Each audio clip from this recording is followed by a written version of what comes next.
Alright, so we're gonna be watching the Guianas, South America's weirdest countries. On the northern edge of South America are three small territories. Until about 10 years ago, not a single road connected them with the outside world. They sit on the edge of Latin America, and yet none of them are Latino. They're some of the world's least talked about places, and yet they have interesting stories to tell. Stories of calypso and cults, slavery and sugar. This series of videos is about the Guianas.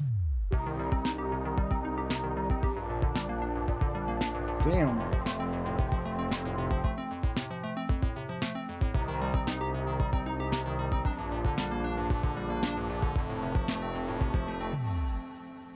These videos tell stories of places and peoples as I try to find the echoes of the past in the lives of the present. How come we have never heard of the Guianas, even though they're like very close to Brazil and Venezuela and other countries?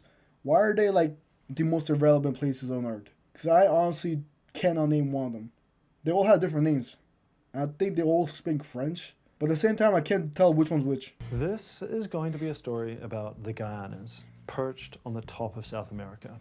Originally, they came in 5 flavors: Spanish, British, Dutch, French, and Portuguese. But now Spanish Guyana is part of Venezuela, and Portuguese Guyana is the Brazilian state of Amapá. So when people talk about the Guianas today, they mean these middle 3, British, Dutch, and French. The modern day Guyana, Suriname, and French Guyana. Only 2 of them are that's where countries, Suriname because is. French Guyana is a department of France. In fact, France's longest border anywhere is actually with Brazil. The 3 Guyanas are unique in South America for never having been either Spanish or Portuguese. They are their own little worlds. In the words of travel writer John Gimlet, they've never known salsa or tango, bolivar, machismo, liberation theology. It's almost as though the giant at their backs has never existed. They are indeed their own little world. With a combined population of only 1.7 million people, the Guianas are one of the most sparsely populated regions on Earth. Suriname, the size of Florida, has fewer people than Wichita, Kansas. Because the stories of each of the Guianas are so interconnected, this video will tell them together up until the point of independence. At that point, the series will look at the history and context of each of Guyana, Suriname, and French Guyana in turn. So let's begin. British Guiana.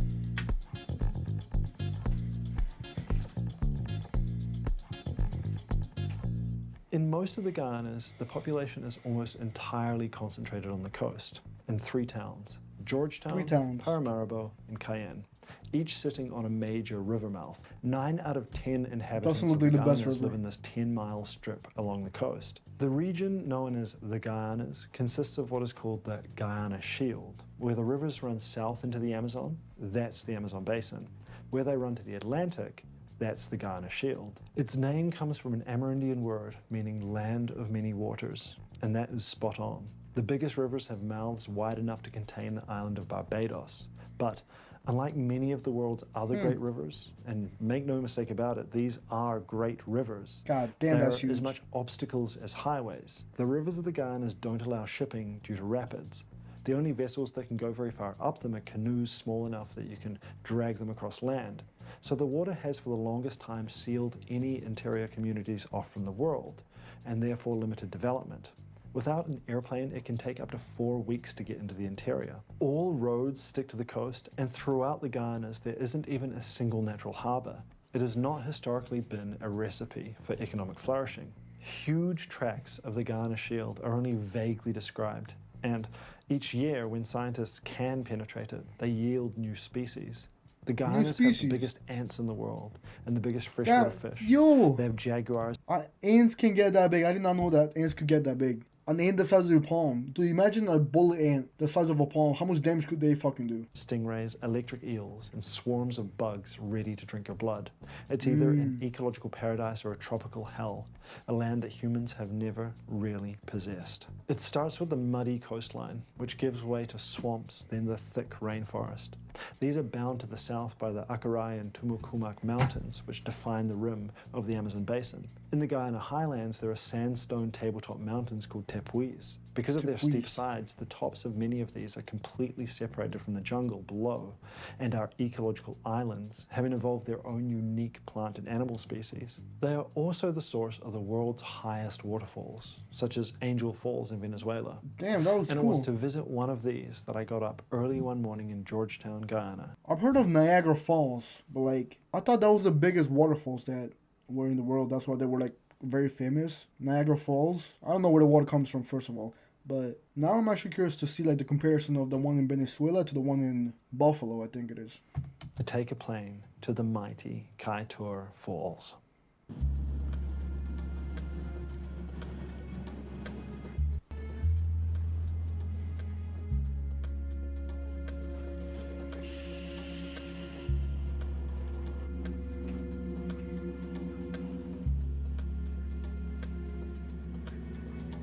I don't know how. We flew over Georgetown works, to and be honest. Southwest, deep into the interior.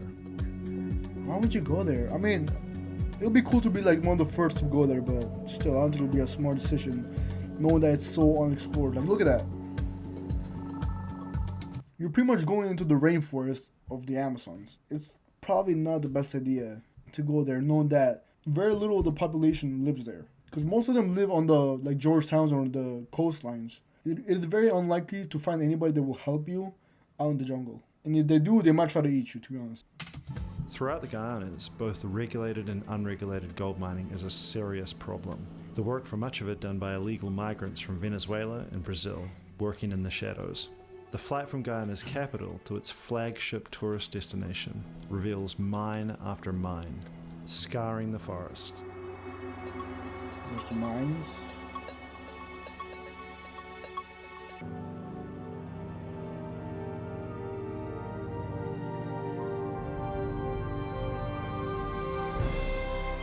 Damn, look at that.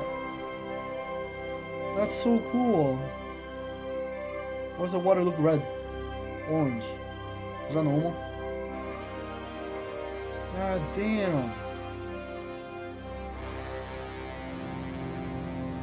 Dude, that's the type of shit that you see in the Avatar movies. Massive waterfalls like that. That's so cool. A short walk from the runway is the lookout. What a view! On this occasion, there wasn't so much to see, but luckily there are more lookouts, just a short walk through the jungle. And from there, you can see Kaieteur in all its magnificence. That looks so cool.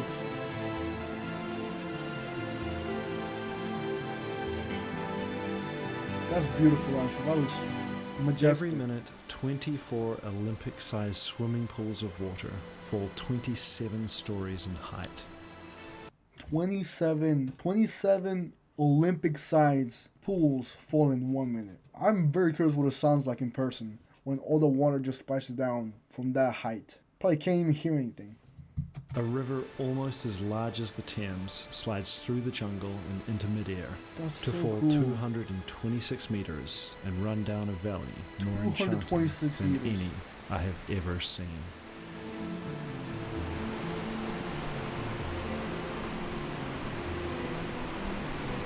$226 meters. Hold up. I need to get to the bottom of this. ChatGPT, come help me. I asked her, how tall is the Empire State Building in meters? 381 meters. Alright. So it's still shorter than the Empire State Building, but not by a lot.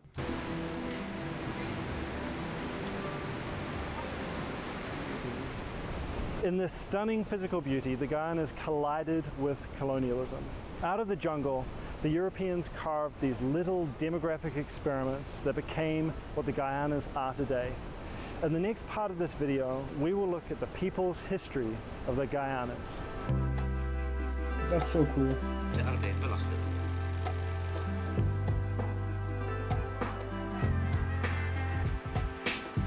Ze dragen een hoofddoek, de wijze waarop ze geplooid is.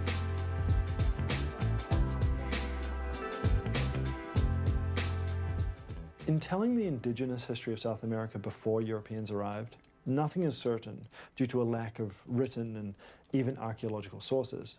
With little stone to build with, the jungle pretty quickly has reclaimed most of what the indigenous people left behind. As a result, much of what I discuss here is going to be about what the Europeans did. Regrettably, the Amerindian perspective on all these things is largely missing. This is because the European sources are more or less the only ones we have. So whenever I say something like unexplored, that is always and obviously with the caveat that Amerindian people had been living in the Guyanas for millennia and knew the land better than anyone did, either before or in fact since. Now, you'll also notice I'm using the word Amerindian. Unlike in other parts of South America, that is the most common word used in the Guyanas. While I was traveling in the region, I was talking to a Makushi girl who told me that there is actually debate within Amerindian communities about whether Amerindian or Indigenous is the better word to use, so it's not settled. She told me that Amerindian remains the standard, and that's also what I've read, so that's what I'm using, even if that isn't usually used elsewhere in South America. So this is what we know. The Guyanas were largely different populated languages? with Arawak-speaking people. These are the same Arawak speaking people, what even is that? I really want to know what that sounds like. people that spread throughout the Caribbean islands, eventually being partly replaced by the Caribs, who also came from the Guyanas, and who gave the Caribbean its name. These two groups, the Caribs and the Arawaks, are who met Alonso de Ojeda's first expedition from Spain at the Essequibo River in 1499. After sorting through a few names, the Europeans called this area the Wild Coast. In theory, Spain was the first European empire to claim this area, as well as the rest of the Western Hemisphere, with the Treaty of Tordesillas in 1494, when the Pope split the world between the Spanish and the Portuguese. But even then, it wasn't until 1499 that the Spanish sent a ship, and they didn't stop for long. It was another 30 years before anyone tried to land, and they were attacked by the locals. Spanish interest understandably diminished after this, and they only ever occupied the northwest end. The Portuguese colonized the southern portion, which is now the Brazilian state of Amapá, Yeah, they were still colonized. and the bit in between, well, that was up for grabs. So, with the Spanish losing interest, the first proper European explorer was the Englishman Walter Raleigh in 1594. He was searching, like many at the time, for El Dorado. He El Dorado. told of What is that? rumors of a city made of gold and described attractive women with an environment overflowing with bounteous food, which stimulated more Dorado. European interest. The people that became the Pilgrims in the United States actually flirted with the idea of planting New England along this coast. By the end of the 1500s, the Dutch were beginning to sniff around. Is that the They were Dutch the flag? first to stitch together a viable economic Was that what the fucking Dutch flag looked like back then? Had orange on it? entity. Huh. They were most interested in trade rather than colonization, and throughout the 17th century, the Dutch established trading outposts under the banner of the Dutch West India Company. They were always competing with the English, and both the English and the Dutch were periodically harassed by the Spanish and Portuguese, who argued that this was their land because the Pope said so. And the whole time settlements were collapsing because of being destroyed by the Spanish or Portuguese, Wasn't or the- because of Alright, Spanish, Portugal, Dutch, but the Pope is from Italy, so do they all have like different popes? conflicts with the natives. The French joined this game of musical chairs as well, though Musical their first chairs. attempts collapsed within months. For the next 200 years, the three great European powers of France, Britain, and Holland would snatch each other's colonies up and down the coast. These were wars that always began and ended in Europe. Oh and damn, there so were they had a 9 lot of them. wars. First Dutch, Second Dutch, Grand Alliance, Spanish Succession, Jenkins Heir, Austrian Succession, 7 years, American Independence, and Napoleonic. During this time, what is now Guyana changed hands 9 times, Suriname 6 times, and French Guiana 7 times. At one point, the Dutch had all 3, and so did the British. Bro. But throughout these centuries, this entire game was played out almost entirely on the coast. The Dutch, for example, only ever visited about 4% of the land they claimed. So at the end of all this warfare, the Europeans carved out shares that more or less reflected their military power at the time. Britain got the biggest part, an area about as large as the UK itself. This would become Guyana. Dutch Guyana was half the size of this and would become Suriname. Then France was left with the smallest territory on the entire continent, which would become France. I mean, it's still literally a part of France, but we'll cover that later in the series. Why didn't they all just get together and then just kick them out? Was that like not an option? All of this, however, is not to say the borders are settled. Venezuela, for example, right now claims almost 70% of Guyana, another topic we're going to dive into in the next few videos. So what were the Europeans trying to do? By the 1700s, the Europeans were addicts, and they would pay any amount to get their fix. Their drug, of course, was sugar.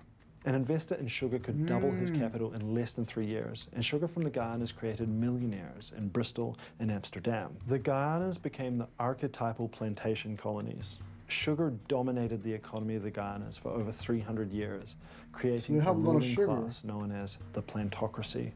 Before its decline in the 1860s, sugar was 95% of British Guyana's exports. Sugar has shaped the Guyanas, transforming both the population and the landscape. You can still see it from space, mile upon mile of oblongs, sugarcane fields. For each square mile of cane, 10 million tons of earth needed to be shifted and 65 miles of drainage canals dug. And none of this work was done by Europeans. After finding that the native people weren't suitable as slave labor, mostly due to their susceptibility to old world diseases, the mass importation of Africans began. These colonies were entirely the creation of slaves. They chopped the wood, stacked the bricks, dug the canals, cleared the roads, planted the cane, and harvested the sugar. The history of almost everyone in the Guyanas, in one way or another, leads back to slavery. It's in the language people talk, the food they eat, and of course, in the people themselves. All the Europeans got involved in the slave trade. The Dutch brought the first slaves in 1652, and even minor players like the Danes and the Swedes brought human cargoes to the wild coast. But it was the English who made this an industry. By 1760, they had a fleet of 146 slave boats, capable of carrying 36,000 slaves. To quote John Gimlet again, "No one knows how many African lives were merged with the Guyanese clay, but it must be hundreds of thousands." This was the transatlantic slave trade, which between 1500 and 1840 transferred some 12 million Africans to the Americas. In the same period, around 3.4 million Europeans. We probably have more slaves going to the Guyanas than how many ended up going to like North America, picking up sugar instead of cotton. They're still slaves, but I think the Guyanas had it way worse. We don't really have much documentation of whatever happened to them. Crossed the ocean as well.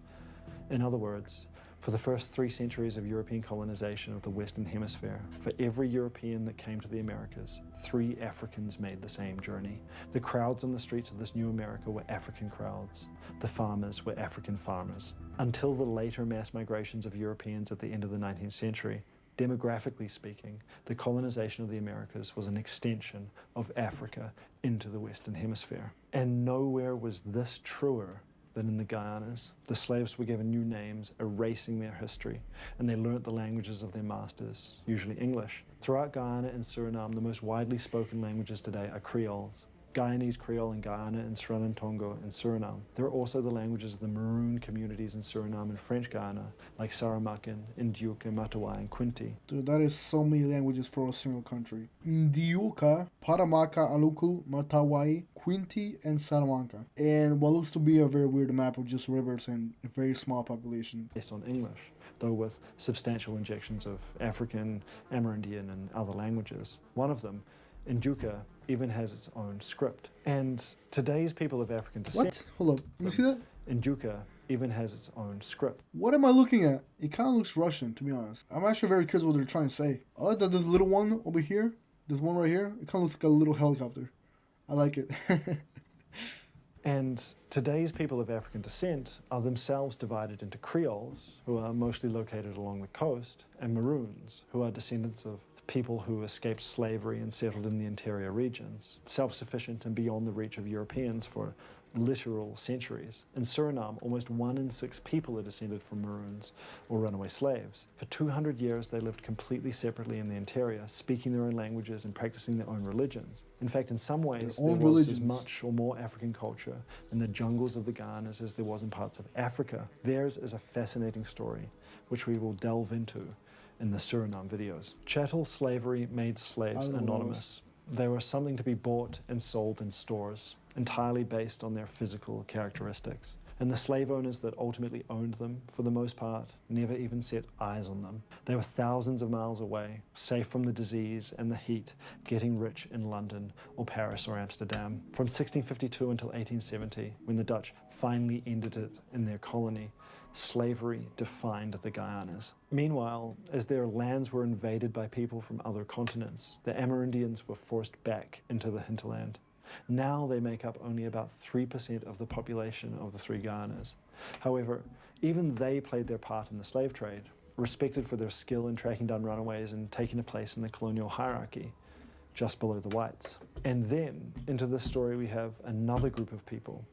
Because for all of the scale of the transatlantic slave trade, the largest ethnic group in both Guyana and Suriname today is not African, and it certainly isn't Europeans. It is Indian. And no, Indian. I'm not talking about indigenous people from the Americas. I'm talking about Indians from India. After the abolition of slavery in the colonies, the plantations still needed labor, and so Indians were brought as indentured servants. Now they are about 40%. How did they get Indians to go all the way up to the Guyanas? I don't know how to say it. How did they end up doing that after slavery was abolished? Of the population of Guyana and over a quarter of Suriname's. They too are a massive part of the story of the Guyanas, as you will soon see. To make it more complicated, you have the Hmong communities brought by the French from Indochina to French Guyana, and in Suriname, the substantial community of Javanese who were recruited from the Dutch colony of Indonesia, now making up well over 10% of the population. The Guyanas, you could say, are a demographic science experiment composed mostly of people who didn't really want to go there. Damn. Why is the baby in the fucking bucket? I made some video, but I feel so bad for her. The amount of people that got sent to just pick up sugar. And the thing is that we don't have that much documentation. We only have records of Europeans that probably never even stepped foot on it. And the kind of crazy part about this whole thing is that they don't have majority of their own land even explored. The vast majority of the people that live in the jungle, you never know about them because you can't really even get to them. They're probably speaking their own language at that point. Deep in the jungle is just because, it's probably just a tribe of indigenous people that just live there. But they don't know about modern technology just because they live all the way down deep in that area. Most of them are definitely illiterate or can't add. It's kind of crazy to think about.